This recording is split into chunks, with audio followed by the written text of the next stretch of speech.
Temos que todas as organizações do mercado estão profundamente empenhados e interessados em tudo o que são matérias relacionadas com o chamado RGPD, Regulamento Geral de Proteção de Dados. Ou em inglês, para quem trabalha em organizações multinacionais, o famoso GDPR, General Data Protection Regulation. Bem, na prática, a verdade é que muita gente hoje fala que este mesmo regulamento vai trazer uma data de alterações, vai impor aqui uma data de coisas. Bem, vamos lá ver. De facto, é verdade que o regulamento traz novidades, nomeadamente questões como o direito à portabilidade, por exemplo, traz também o facto de estarmos dispensados da apresentação de notificações ao regulador local, neste caso em Portugal, à Comissão Nacional da Proteção de Dados, recaindo no contexto do direito anglo-saxónico, recai a responsabilidade sobre as organizações, isto é, a organização fica dispensada de notificar o regulador por determinado tipo de tratamento de dados pessoais, não obstante, fica responsabilizado por ter evidências que fez análises de risco, que avaliou a situação e que de facto garante que os direitos, liberdades e garantias fundamentais estão salvaguardadas. A verdade é que hoje em dia está toda a gente focado no RGPD e parece que nos esquecemos de que existe um histórico relacionado com a proteção de dados. Eu recordo-vos que em 1948, se não me falha a memória, tivemos, portanto, a Carta Universal dos Direitos do Homem, portanto, que já evidencia a importância das questões relacionadas com a privacidade e com a reserva da vida privada. A verdade é que temos uma Constituição da República Portuguesa em 1976 que já refere no artigo 35º e 26º, se não me falha a memória, matérias relacionadas com a privacidade, com a proteção de dados, com o tratamento de dados pessoais em sistemas informatizados. Somos um país que temos que nos orgulhar, de facto, porque fomos os primeiros a ter uma lei de proteção de dados. Portanto, em 1991 era a lei número 10. Tivemos mais tarde, assistimos a uma diretiva europeia, a famosa diretiva 95/46, que deu origem a um decreto-lei, ou seja, houve uma transposição para o ordenamento jurídico nacional daquilo que é chamado hoje a lei número 67/98. Isto é, já agora, para começar já a falar qual é a diferença entre diretiva e regulamento. É que a diretiva é uma orientação, é uma recomendação, mas necessita de ser transposto para o ordenamento jurídico nacional e o regulamento não necessita. Portanto, ele é negociado, tem uma data em vigor e, de facto, a partir do momento em que entra, neste caso, o RGPD entra a 25 de maio de 2018, a partir do momento em que ele entra, de facto, todos nós temos que respeitar, estando ele desde já dispensado de haver qualquer tipo de transposição. Mas, estimadas amigas e amigos que nos estão a assistir, a verdade é que de todas estas preocupações que temos assistido, temos visto todas as empresas a falar do Regulamento Geral de Proteção de Dados, mas a maior parte das situações que assistimos é qualquer coisa precisamente como isto. É um empurrar de barriga. Portanto, toda a gente está preocupado, toda a gente pretende saber, na prática, quais são as suas obrigações, mas de facto fazer os investimentos adequados, corretos nestas matérias, ainda há muitas organizações que estão a fazer resistência. Uns porque têm consciência dos investimentos e do esforço que é e de facto ainda estão a avaliar, outros porque na verdade presenciou-se durante estes quase 20 anos em que a Lei 67 esteve em vigor alguma falta, se calhar, de acompanhamento e de fiscalização de forma mais ativa e, de facto, isto implicou que não houve, de facto, prejuízos pelo não cumprimento total da própria lei e, portanto, acaba por dar aqui uma mensagem, às vezes, um bocadinho deturpada daquilo que virá a ser o futuro agora com o RGPD. O RGPD constitui uma transformação aos próprios reguladores e trará também com isso portanto, dotará os próprios reguladores de capacidades inspectivas muito mais eficientes para poder acompanhar o mercado. Mas se por umas grandes organizações, temos assistido a um empurrar de barriga, a verdade é que continuamos a assistir a muitos que acham que o segredo é enterrar a cabeça debaixo da areia e, portanto, na prática, achar que isto é algo que não passa nada mais nada menos do que um mero alarido, mas que, em boa verdade, não surtirá assim tanto efeito quanto aquilo se está a falar. Bem, o papel do DPO aqui é uma missão muito importante. É uma missão que tem que ter como consciência, desde já, que vai estar a fazer uma transformação, mas que não pode implicar uma paragem do negócio. Ou seja, é impossível hoje em dia virarmos para a nossa administração, para o nosso board e dizer, bem, vamos fechar a empresa como que para férias durante um tempo, precisamente porque vamos transformá-la na perspectiva da organização cultural, ao nível dos processos e ao nível tecnológico. Portanto, por essa mesma razão, eu estou a partilhar aqui uma imagem que é bastante curiosa, porque eu diria que isto é como estarmos dentro de um Jeep e ter que fazer adaptações e transformações ao nível de mecânica, de aerodinâmica, etc., num veículo todo o terreno que, como todas as organizações, têm situações de desafios permanentes e, de facto, nós temos que fazer essas mesmas transformações sem ter prejuízo para o negócio. E, portanto, começando aqui a falar desta figura, deste papel que é o Data Protection Officer. Na prática, aquilo que podemos dizer é o seguinte: ele requer uma nomeação por parte de um responsável de tratamento ou de um subcontratante. Bem, em boa verdade, a palavra certa deveria de ser subcontratado e não subcontratante. Mas aqui o legislador, já na Lei 67, entendeu chamar subcontratante e agora no Regulamento Geral de Proteção de Dados entendeu-se preservar a mesma palavra. Mas chamemos subcontratado ou subcontratante, a verdade é que o cargo de DPO requer sempre uma nomeação. E, portanto, para todos aqueles que hoje em dia estão permanentemente a ser evangelizados com determinadas ofertas de formação que dizem que vão fazer DPOs, não. Vão capacitar DPOs para fazer a sua função. Mas é importante que todos compreendam de forma muito franca e muito transparente que o cargo de DPO é um cargo que requer uma nomeação. É importante que esses mesmos nomeados, e já vamos ver ao longo do curso, que tenham uma formação capaz, ministrada por profissionais com experiência, que o capacitem verdadeiramente para a execução daquilo que é a sua missão, mas, atenção, a pessoa não é DPO porque fez uma formação ou porque fez uma certificação. É DPO porque uma determinada entidade o nomeou como DPO. E, na mesma linha, o conceito de DPO não é de todo um novo conceito.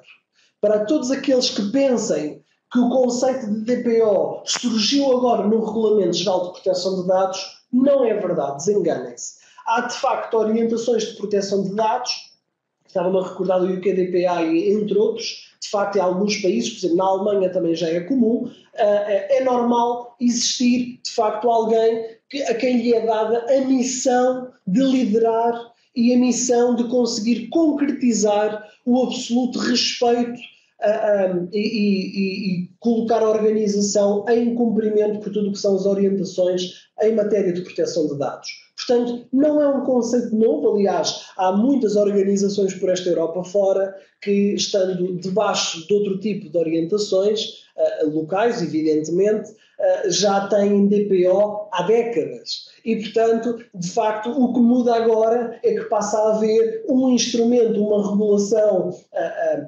europeia que afeta todos e que vai impor essa obrigatoriedade atendendo a determinados constrangimentos ou considerações que já veremos à frente.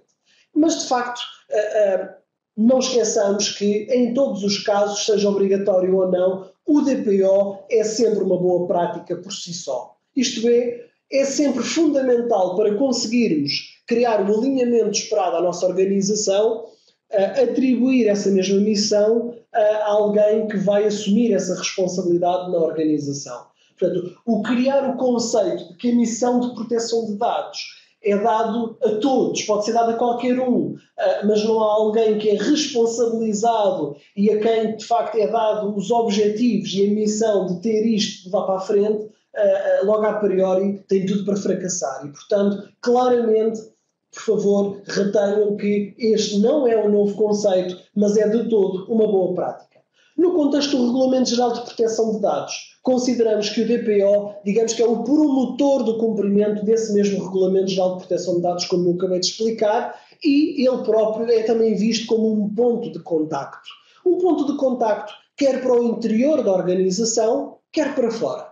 Isto é, pretende-se que ele seja o ponto de contacto, olhando primeiramente para fora, para os reguladores, para os titulares dos dados, isto é, para aqueles que não sabem, e se calhar comecemos já por aí, por clarificar isto, o que é que são dados pessoais? Dados pessoais são dados que identificam univocamente entidades singulares, identificadas ou identificáveis. Isto é, estamos a falar sempre de entidades singulares. Entidades coletivas não estão abrangidas, não são considerados dados pessoais. Isto é, se for dados das pessoas, o nome, a morada, o cartão de cidadão, etc., tudo o que for das pessoas é considerado um dado pessoal. Se for de uma empresa, seja os mesmos critérios, o nome, a morada, o número de segurança, o número fiscal, etc., não é considerado um dado pessoal porque não é uma entidade singular. Da mesma forma, nós depois veremos isso ao longo do tempo e desde já deixem ao longo do tempo, eu vou referir isso também, que toda esta missão, todo este curso, toda esta panóplia de informação, não podemos esquecer que estamos a falar de um livecast, mas que pretende aqui dar também um contributo cívico interessante, mas que na verdade todos estes conceitos vão ser de forma muito mais profícua abordados na academia específica para DPOs, ou seja, a tal formação que visa capacitar verdadeiramente DPOs administrada por profissionais verdadeiramente experientes e capazes nesta matéria, com capacidades muitas das vezes multidisciplinares, mas que de facto será ministrada essa mesma capacidade em todas as suas vertentes. Aquilo que é importante percebermos é que dessas mesmas informações, os titulares dos dados, portanto, são as pessoas, eles podem ser, por exemplo, os nossos clientes. E, portanto, o ponto de contacto posterior, estamos a falar não apenas para os reguladores, mas também um ponto de contacto para os próprios titulares, para os nossos clientes ou para as pessoas que são prospect clients e que, de algum modo, numa campanha de marketing, por exemplo, subscreveram e concederam os seus dados à nossa organização portanto, de facto, eles podem queixar-se ou pedir exercer determinados direitos, direito à informação, à alteração, ao esquecimento, por aí adiante,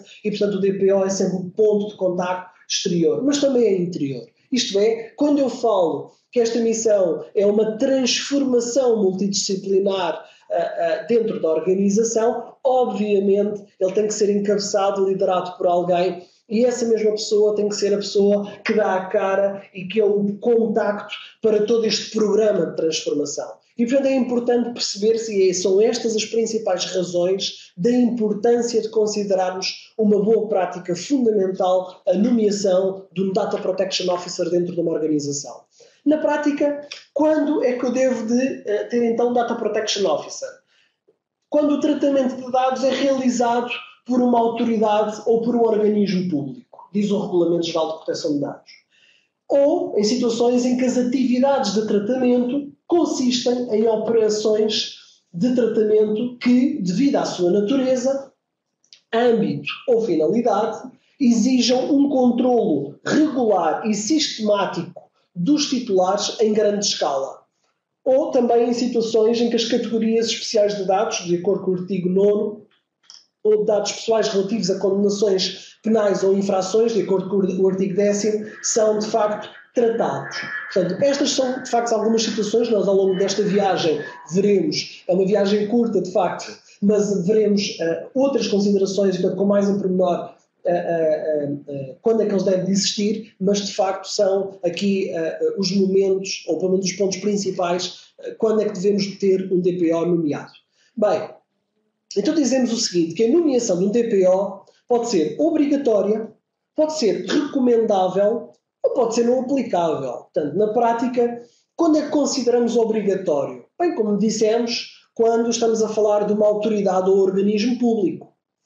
Quando estamos a dizer, por exemplo, que há um tratamento regular e sistemático de dados. Se olharmos ao considerando 24º do Regulamento Geral de Proteção de Dados, diz que, por exemplo, controle regular e sistemático é, por exemplo, considerado um controle de comportamentos dos titulares dos dados. Por exemplo, deve determinar se essas pessoas são seguidas na internet e a potencial utilização subconsequente de técnicas de tratamento de dados pessoais que constituem definir o perfil de uma pessoa singular, especialmente para tomar decisões relativas a essa pessoa ou analisar ou prever as suas preferências e o seu comportamento e as suas atitudes. Reparem que aquilo que o considerando 24º do Regulamento Geral de Proteção de Dados considera ou apresenta, na prática, é aquilo que muitas empresas, nas suas tarefas regulares de marketing, nas suas campanhas diárias,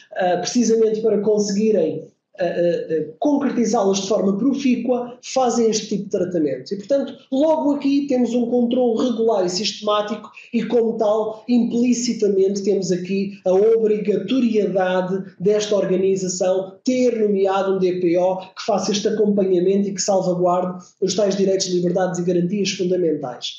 Ou mesmo, por exemplo, quando estamos a falar de tratamentos em grande escala. Isto porquê? Reparem, muitas das vezes, os dados pessoais, eu há pouco falei de dados que identificam unicamente entidades singulares. E esses dados não têm necessariamente de ser critérios ou informações que diretamente nós relacionamos. Imaginem o seguinte, qualquer identificação fisiológica, fisionómica, económica, social, que identifica unicamente uma pessoa, é um dado pessoal. Vamos supor o seguinte, vamos supor que temos uma empresa com 20 colaboradores e, de facto, temos uma pessoa que é profundamente obesa, por exemplo.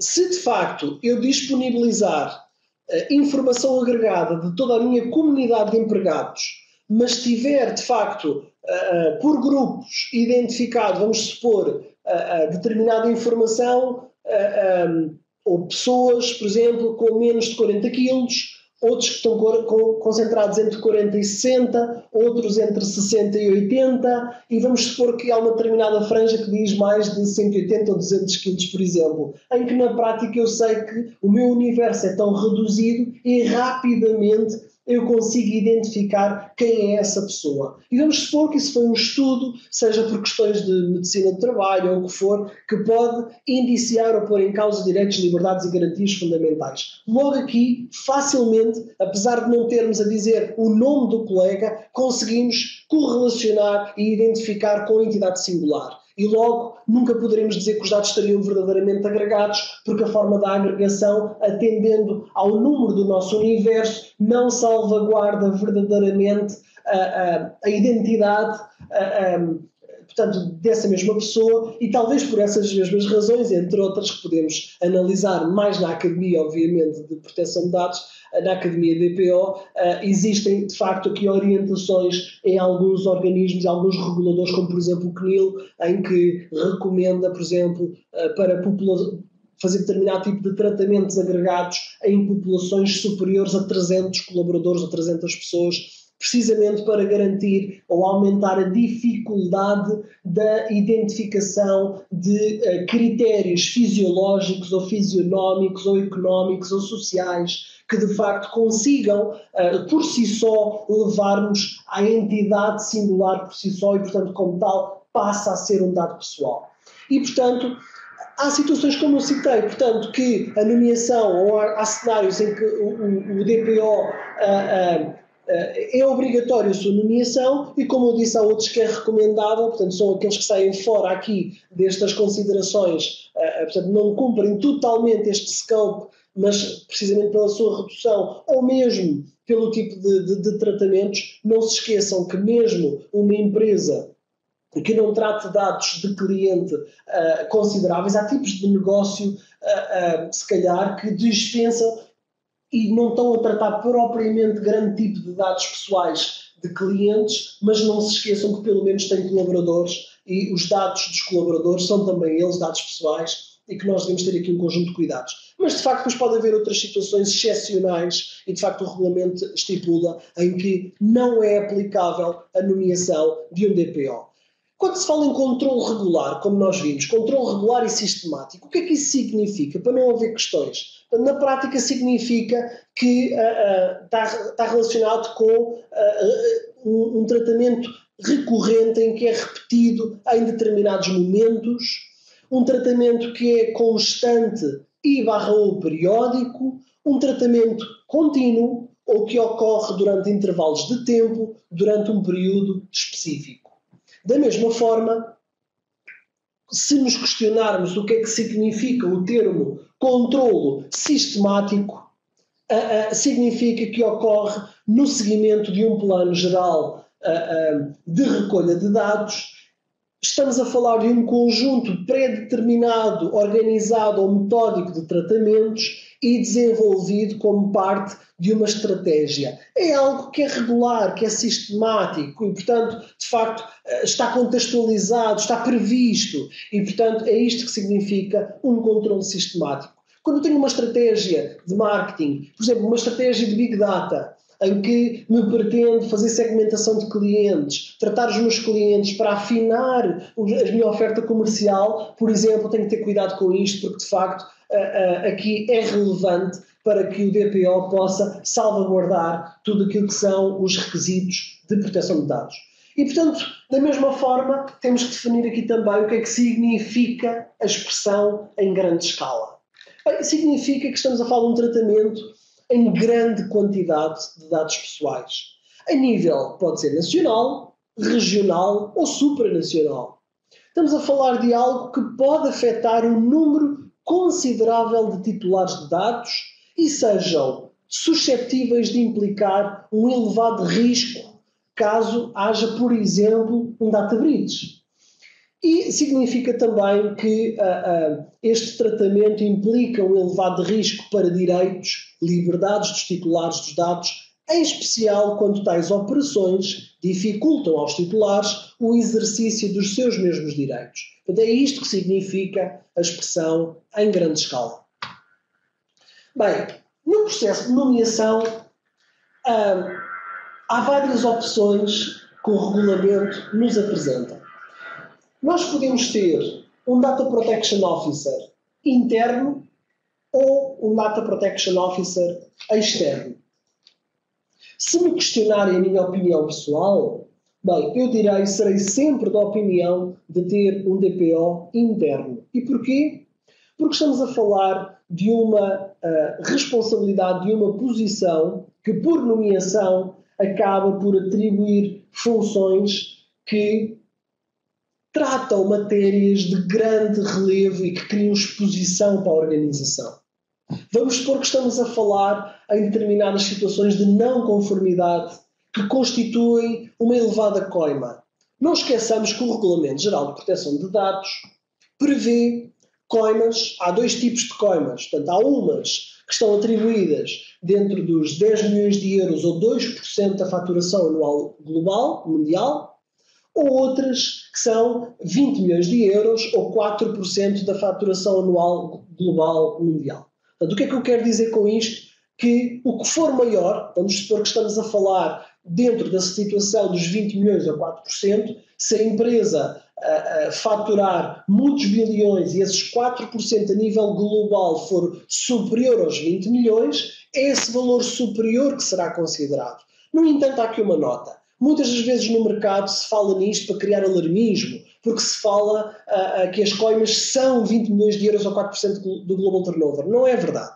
Aquilo que o regulamento diz é que as coimas são até. E, portanto, isto significa que entre os 3,75 € até esses montantes, a coima pode andar entre estes valores. É claro que a autoridade local atenderá a critérios de verificar se foram feitas todas as diligências, se houve zelo, se houve um tratamento e uma abordagem e uma gestão correta da situação que implicou aquela não conformidade e, de facto, se houver negligência grosseira, é completamente diferente quando há uma situação em que a empresa manifestamente tudo fez. Vamos supor o seguinte, vamos supor um data breach. Um data breach é algo que pode ser, por exemplo, está previsto uma perda de dados pessoais. Isto é, alguém que no exercício das suas funções salvou ou fez um export de dados pessoais, seja de clientes, seja de colaboradores, até para poder trabalhar, por exemplo, noutro sítio, em casa ou onde seja,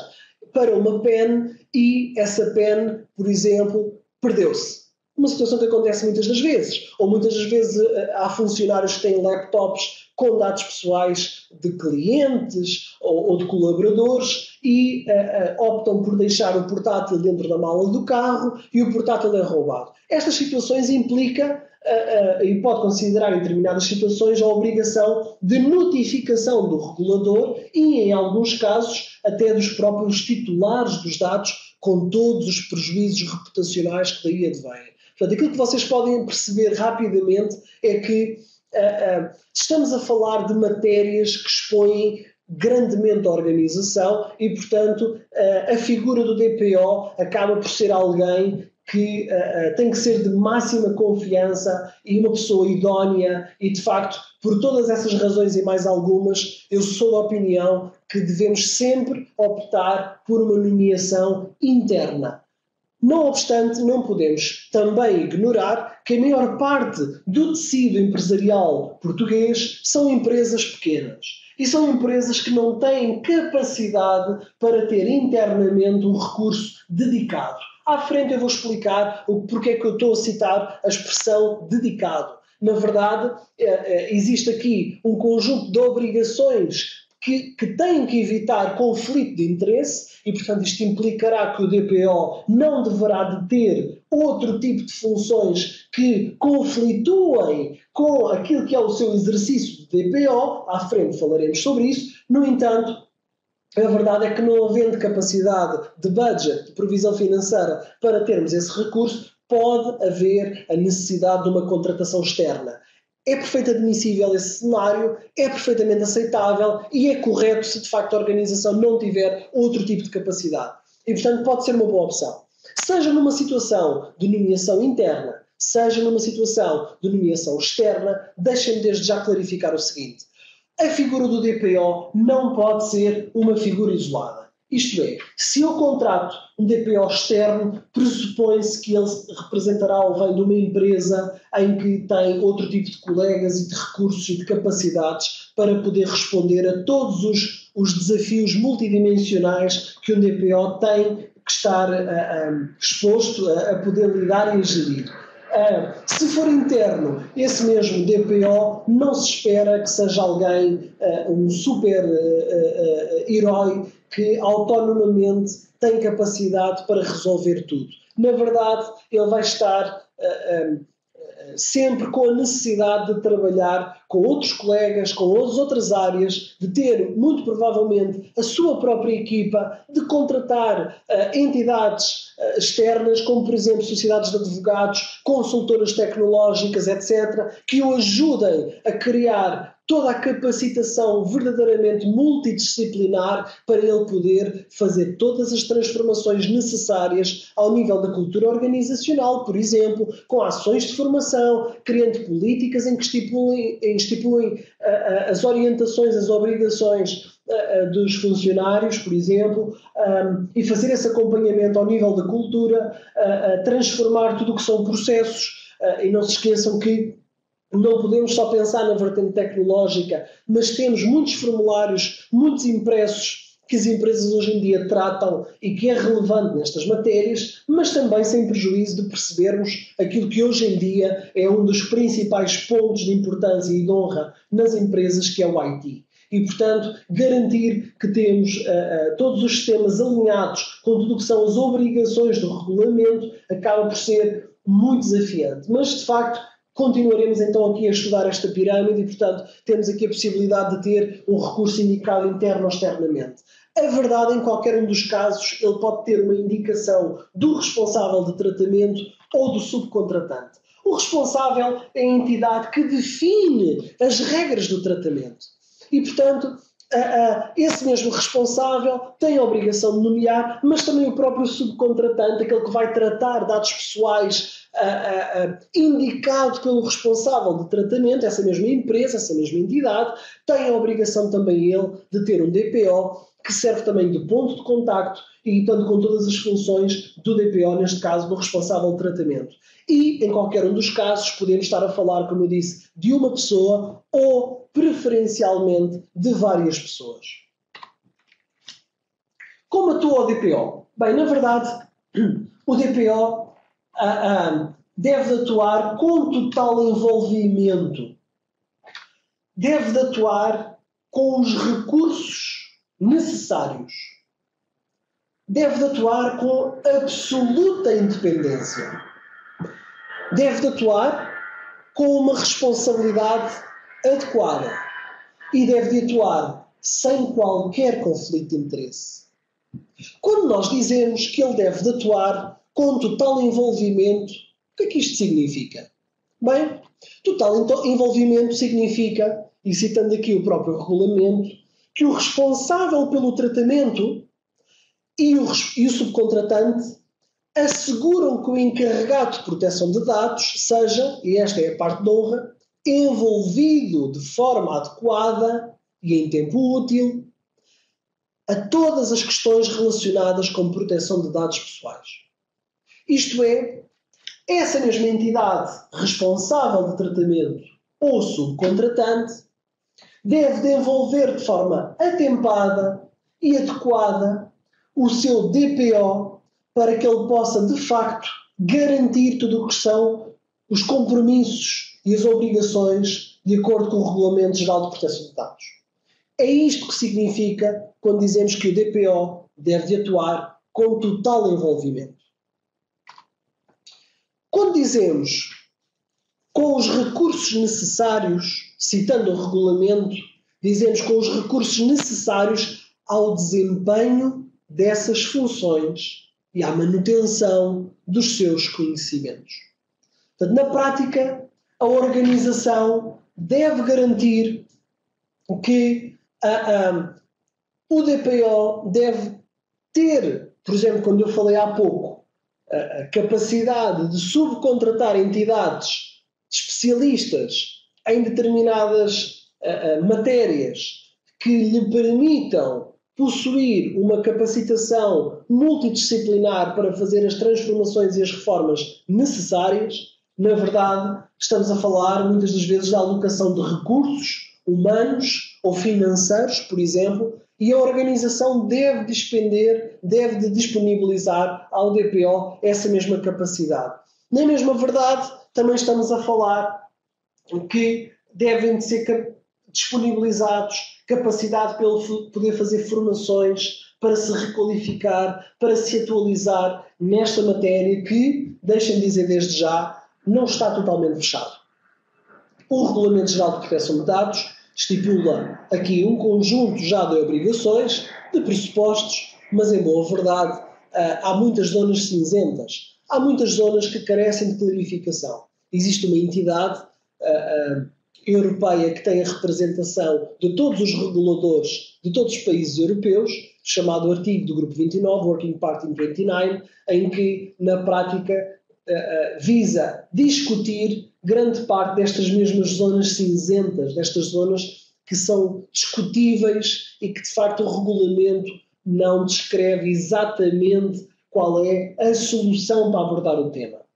Da mesma forma, temos que perceber que estas mesmas discussões estão continuamente a evoluir e a trazer, seja por fruto de novas metodologias, de novas tecnologias, de novas abordagens, está sempre a contribuir com alterações e, portanto, o DPO tem que ter a capacidade de acompanhar toda essa mesma evolução. E, obviamente, quando falamos de recursos necessários, estamos a falar ao acesso aos dados pessoais e às operações de tratamento para que esse mesmo DPO tenha capacidade de fazer todas as avaliações necessárias ao acompanhamento esperado nos termos do regulamento.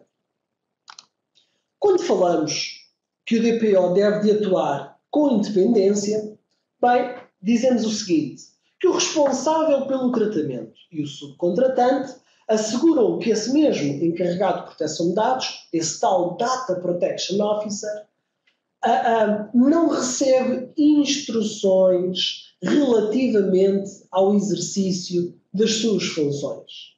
Significa também que não serão, sejam ou não empregados do responsável pelo tratamento, deverão estar em condições de desempenhar as suas funções e atribuições com independência. O que eu quero dizer é que este mesmo cargo de DPO, na verdade, não pode estar sujeito a obrigações ou a ordens de pessoas dentro da organização, por mais poder que tenham, mas que desvirtualizem aquilo que são as orientações do regulamento em matéria de tratamento de dados pessoais.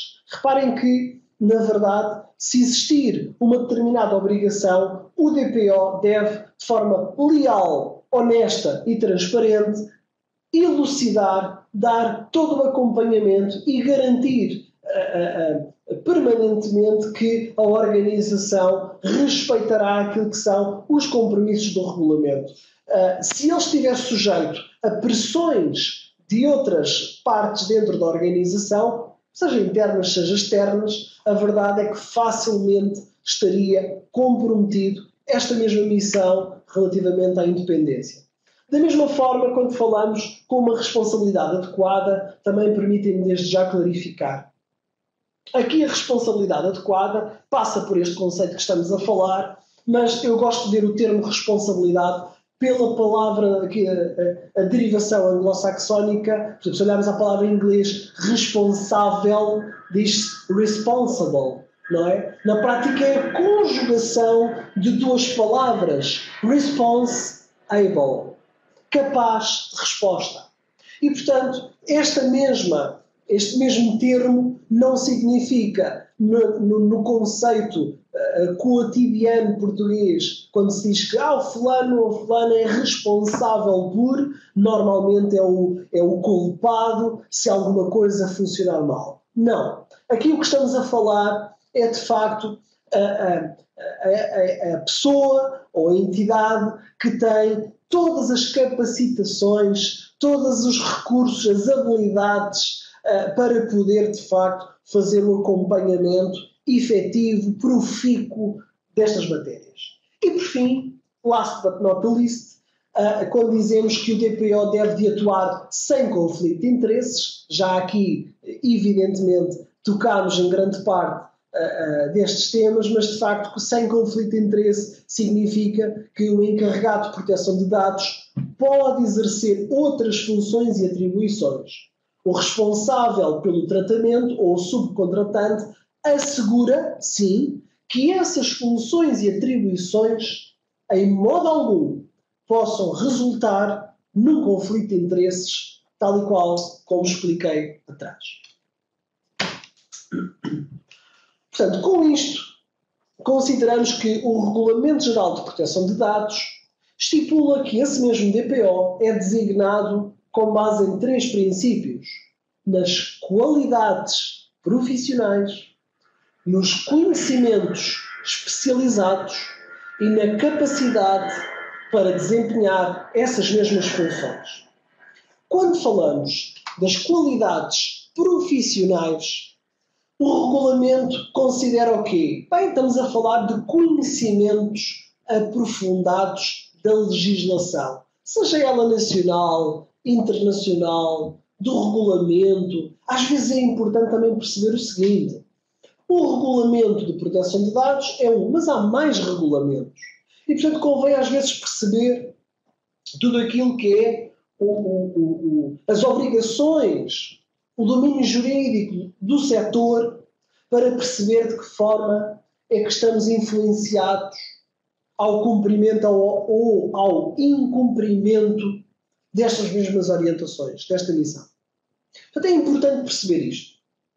É importante considerar também que as qualidades profissionais focam a formação e o desenvolvimento profissional. Considera os conhecimentos do próprio setor de mercado e, em particular, da própria organização. Se olharem estes pontos, eu não estou de todo a dizer que estamos a falar de um perfil jurídico.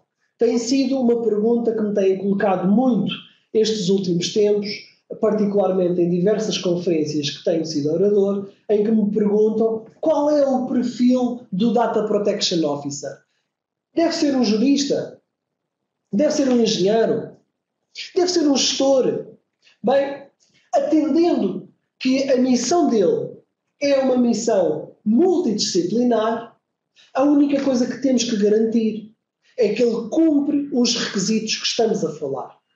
Na verdade, pode ser qualquer um destes perfis, desde que ele tenha um domínio, um conhecimento aprofundado da legislação, formação e um desenvolvimento profissional que perceba, de facto, por exemplo, quando falamos em security by design, quando falamos em princípios de segurança, quer dizer, o profissional tem que perceber conceitos mínimos de metodologias, de frameworks, de boas práticas de segurança de informação. Não tem que os dominar totalmente, mas é esperado que se esteja aware deles. Da mesma forma que das tecnologias. Como é que é possível, hoje em dia, termos um negócio completamente dependente, hoje em dia, do IT, e ter um DPO que só tem estritamente uma visão jurídica? Não vai conseguir ser bem sucedido. Portanto, é importante este mesmo desenvolvimento multissetorial que eu tenho falado. Multidisciplinar. Quando falamos nos tais conhecimentos especializados, portanto, como viram, era o segundo ponto aqui da nossa designação, estamos a falar essencialmente de algo que o regulamento não é claro. Porque conhecimentos especializados, como eu falei, é algo muito amplo. E, portanto, o regulamento também não teve, não foi, de facto, eficaz ao definir especificamente o que é que estamos a falar. Mas, claramente, está relacionado com o grau de sensibilidade ao tratamento, bem como às questões gerais inerentes. Ou seja, eu tenho que perceber de todos os processos, todo o meu ecossistema empresarial que suporta o tratamento dos dados pessoais. É muito importante que eu tenha um profundo conhecimento de todas essas matérias. Bem, posso não ser um verdadeiro e profundo especialista de tudo, nem poderei ser seguramente, mas tenho que entender com alguma definição todo o ecossistema que faz parte. Só assim é que eu vou conseguir fazer uma avaliação correta e uma discussão correta da problemática efetiva. Por fim, quando dizíamos que, ou quando referimos que o DPO é designado com base na capacidade para desempenhar as funções, o regulamento prevê o quê? As qualidades pessoais e o conhecimento, e aqui focamos essencialmente a integridade e a ética profissional do DPO e a sua capacidade de priorizar o cumprimento do regulamento. Ou seja, a forma como ele entende o risco, a forma como ele está aware acerca do negócio, a sua idoneidade, a sua maturidade, a sua seriedade, a capacidade que ele tem de abordar determinados temas que podem ser muito sensíveis e que carecem de um tratamento político muito complexo. Portanto, de acordo com o tipo de empresa, com a dimensão da empresa, de facto, essas mesmas qualidades pessoais e conhecimentos são essenciais. Da mesma forma, a posição dentro da organização, ou seja, a capacidade de disseminação de uma cultura de proteção de dados e a capacidade de obter o apoio necessário à implementação transversal dos elementos essenciais do regulamento. Então, na prática, o que é que o Regulamento Geral de Proteção de Dados estipula como funções do Data Protection Officer? Diz o seguinte: diz que o DPO informa e aconselha o responsável pelo tratamento ou o subcontratante, bem como os trabalhadores que tratem os dados a respeito das suas obrigações, nos termos do presente regulamento e de outras disposições de proteção de dados da União ou dos Estados-membros. Diz que esse mesmo DPO tem por função controlar a conformidade com o presente regulamento, com outras disposições de proteção de dados da União ou dos Estados-membros e com as políticas do responsável pelo tratamento ou do subcontratante relativas à proteção de dados pessoais, incluindo a repartição de responsabilidades, a sensibilização e formação do pessoal implicado nas operações de tratamento de dados e, obviamente, como não poderia deixar de ser, as auditorias inerentes ou correspondentes a tratamentos de dados pessoais. Sem prejuízo de termos noção que o DPO também tem por função o prestar aconselhamento, o acompanhamento, as recomendações, quando tal lhe for solicitado no que respeita à avaliação de impacto sobre a proteção de dados e controlar a sua realização. Outra função prevista no regulamento é a cooperação com a autoridade de controle, algo que também já tínhamos citado quando dissemos que ele é um ponto de contacto. E, por isso mesmo, ponto de contacto para a autoridade de controle e consulta, caso disso, esta autoridade, sobre qualquer assunto, careça de indagar, avaliar, inspecionar uma determinada entidade. É com o DPO, de facto, que trata e que pede todas as informações necessárias para essa mesma realização.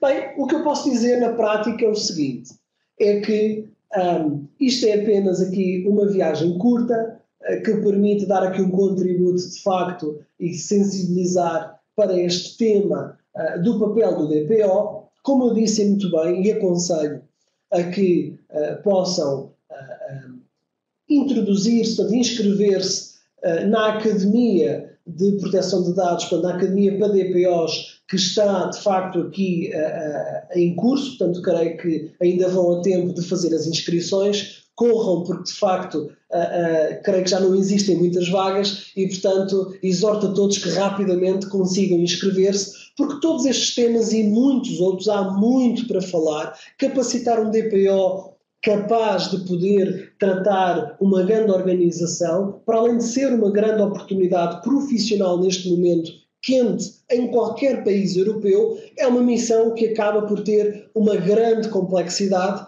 mas também uma grande responsabilidade.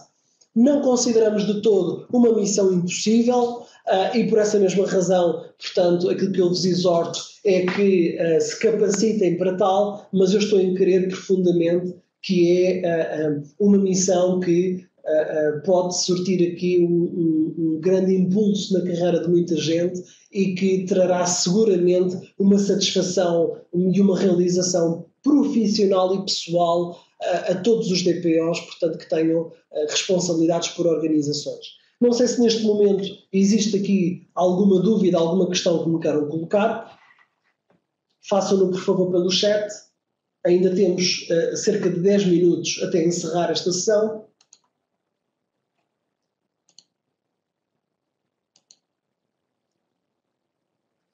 Muito bem. O Ricardo Custódio coloca a questão que diz, portanto, como os colegas podem ver, se esta formação faz sentido para alguém não licenciado. Evidentemente que faz.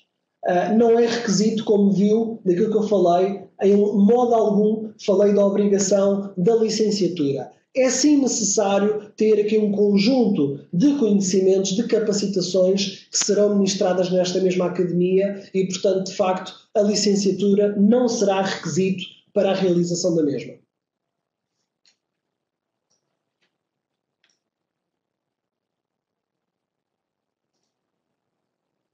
Os colegas, se quiserem colocar outras questões, estejam à vontade.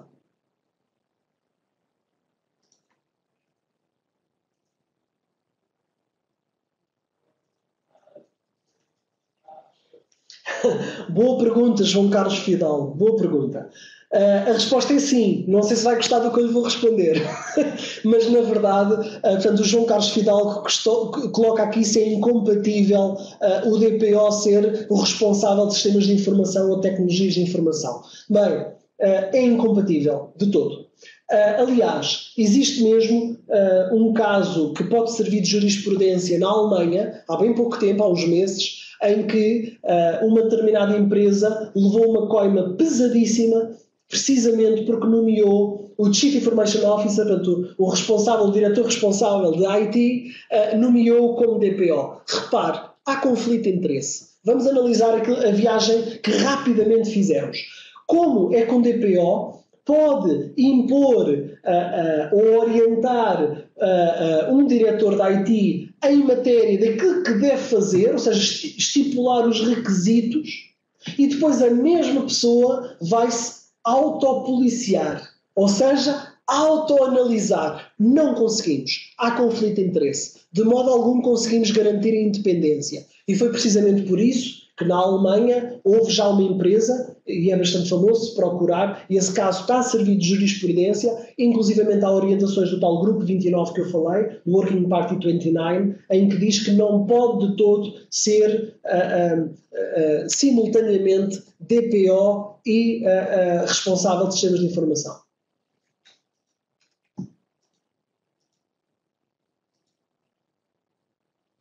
Muito bem.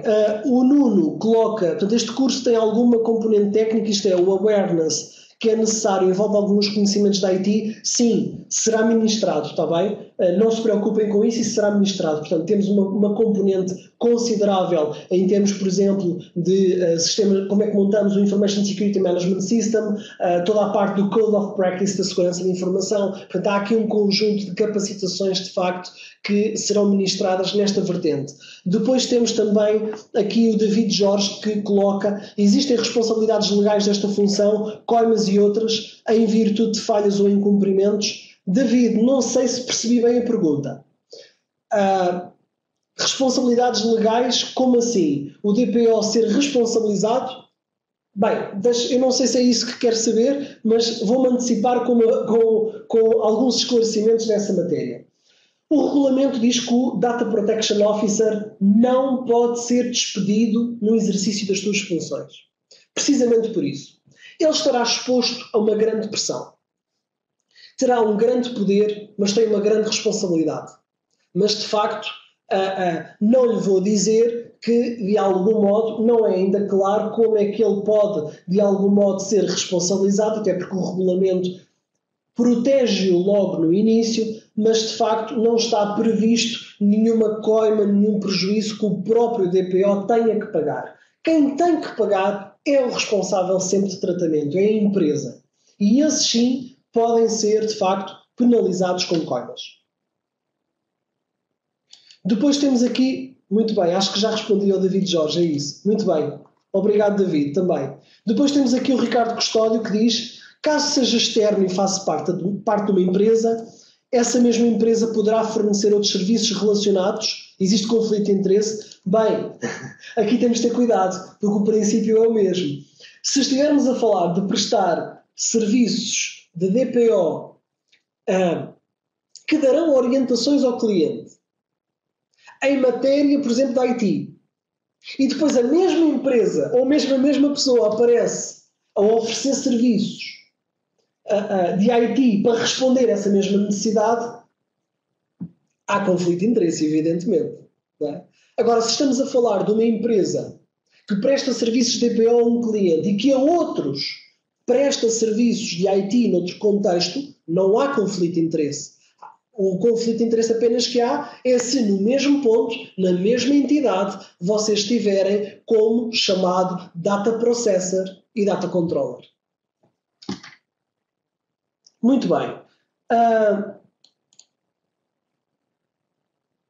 O Vítor Burgos depois coloca uma questão, uma pergunta. Isto não é o que faz Cybersecurity? Não. Não tem nada a ver. Portanto, aqui estamos a falar, vamos lá ver, o DPO trabalha com a área de cibersegurança, está bem? Até porque existe aqui um conjunto grande de preocupações na área da cibersegurança. E até diria, não apenas na cibersegurança, mas se quiserem ver de um modo mais lato, com segurança de informação.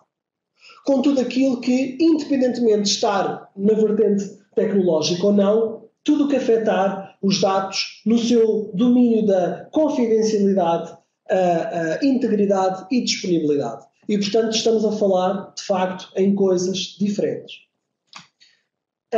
O José Manuel coloca, boa noite, quem é, de facto, a entidade que nomeia o DPO? Como disse, é a própria empresa. A empresa que, ou as empresas que são, podem ser responsáveis de tratamento ou podem ser subcontratantes. Ou seja, pode ser uma empresa prestadora de serviço que vai, vamos supor, prestar um serviço de outsourcing da IT a uma outra empresa.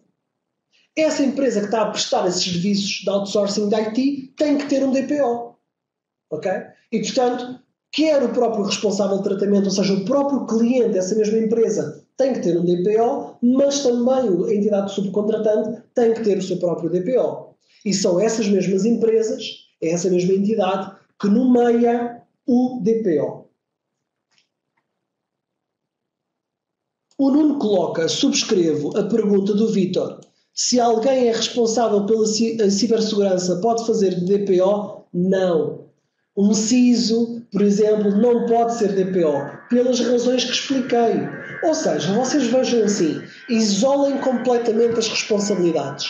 Não podemos ter alguém que define as regras, como é que a organização deve tratar, por exemplo, que diz que todos os fluxos devem ser cifrados, todos os fluxos por onde passem dados pessoais devem ser cifrados, devem de ser garantidas especificações ou orientações para o desenvolvimento das próprias aplicações em matéria, por exemplo, que garanta o security by design ou privacy by design ou privacy by default, ou que devem de circunscrever-se a um determinado tipo de tratamento de dados, ou que devem, por exemplo, o próprio IT ou a segurança deve garantir evidências que nós, por exemplo, devemos ter capacidade de providenciar direitos aos titulares dos dados, por exemplo, se os titulares dos dados nos enviarem um pedido de informação para que nós digamos todo o tipo de dados pessoais que temos a seu respeito, por exemplo, que é o direito à informação. Temos que criar as regras. Nós não podemos ser a mesma entidade ou pessoa que define as regras e que a seguir vai implementar ou que vai policiar o cumprimento das mesmas. Não podemos, porque há conflito de interesse. O Paulo Martins coloca, é uma mais-valia o DPO ter uma certificação que comprova os seus conhecimentos? Mas sem dúvida alguma. Então reparem, como é que nós conseguimos garantir de forma independente que estamos habilitados e capacitados para podermos exercer a nossa função? Sem dúvida alguma é através de uma certificação que garanta de forma internacional e independente que estamos habilitados a poder assumir essa mesma responsabilidade. Depois, a Isa Almeida coloca, já existem soluções adequadas para o cumprimento deste novo regulamento? Isa, não sei se estou a perceber a pergunta, de facto. Soluções adequadas. Cuidado com estas soluções, cuidado com as cartilhas já feitas. O DPO tem que fazer uma avaliação da organização e por isso mesmo é que tem que ter conhecimentos profundos e perceber o setor, o negócio, a tecnologia, os regulamentos e o enquadramento legal, ou seja, tem que ter a capacidade de analisar a organização, as obrigações, para de facto dar essas orientações. Tudo aquilo que for ou que aparecer como uma fórmula mágica que pode ser replicada em qualquer contexto de forma cega, olha, a minha recomendação, Isa, duvide dessas mesmas propostas. Porque as organizações não são iguais e elas carecem sempre de uma análise caso a caso, de modo a garantirmos que verdadeiramente conseguimos salvaguardar todos os princípios previstos no regulamento para que a nossa organização não esteja exposta a pesadas coimas. O Ricardo Custódio coloca a questão: a certificação que faz parte da academia é suficiente? Ricardo, repare, a resposta colocada pelo colega Paulo Martins em cima é a mesma que o colega Ricardo Custódio está a colocar. O regulamento não estipula que certificações são. Na prática, fala em certificações, mas de uma forma muito ampla. Na verdade, não está fechado o âmbito. Aquilo que está previsto nesta oferta de academia para DPOs, de facto, visa conseguir responder a todas as necessidades. E sim, consideramos que é necessária. Agora, se quiser depois evoluir e especializar-se num setor em particular ou numa determinada matéria, sinta-se livre para tal. Aquilo que esta academia tem é um percurso verdadeiramente multidisciplinar e capaz para abordar um desafio tão amplo e que nem sempre existem ofertas ou oportunidades para desenvolvermos de forma tão multidisciplinar essas mesmas competências. Muito bem, começo a ver agora os colegas a agradecer, portanto, deixem-me dizer-vos que foi um enorme gosto ter aqui a vossa atenção, espero que tenha sido tudo do vosso agrado e, portanto, conto convosco que avancem para esta academia, que de facto é uma excelente oportunidade para poder desenvolver os vossos perfis e as vossas competências nesta grande oportunidade que cada vez mais vai ser um grande desafio em termos de carreira e as organizações já começam a andar à procura de DPOs e de facto é, como eu disse, entendo mesmo, uma missão muito nobre. Muito boa noite a todos, obrigado pela vossa atenção. Até breve.